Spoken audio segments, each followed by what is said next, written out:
कौन फिल्म? बहुत सुंदर फिल्म के गीत आ गए। सुंदर फिल्म सुंदर रहे, नाम याद नहीं थे, गीत ओकरो से सुंदर बा। बुझला के काम बा, कुल लोग समझदार हमें। गीत के बोल बा कि मेरे जागने से पहले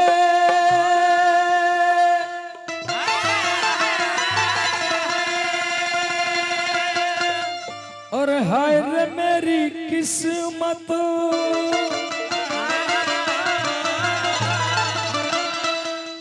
कि मेरे जागने से पहले हाय रे मेरी किस्मत सो जाती है, कि मैं देर करता नहीं देर हो जाती। यह लेके सहारा लेके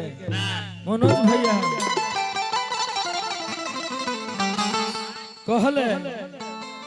कि अरे बिगड़ल आवाज बा,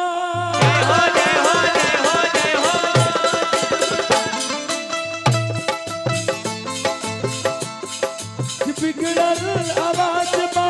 झूठल समाज बा, बिगड़ल आवाज बा,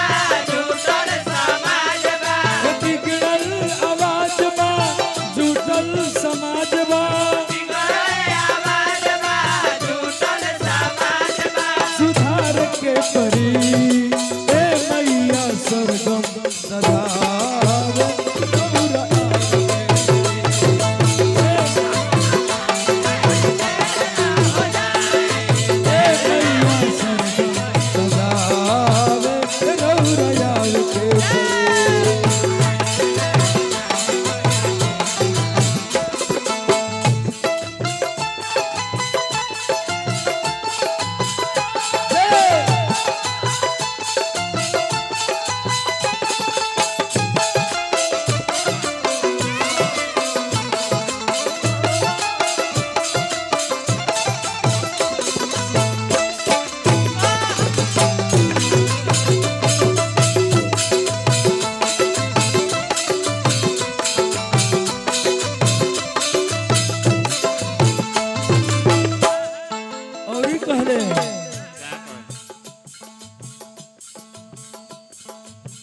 माई मर रथवा के तू ही बाड़ू चालो,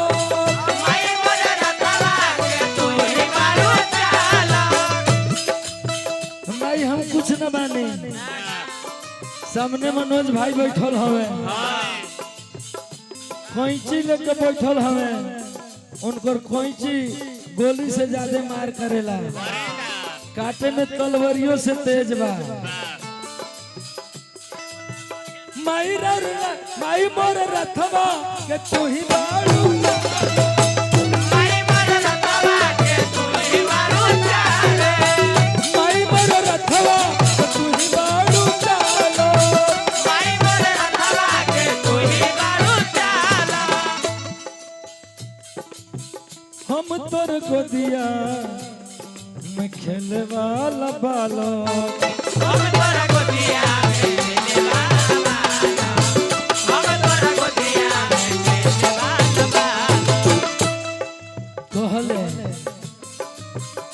मैया संतन तोर दास बा,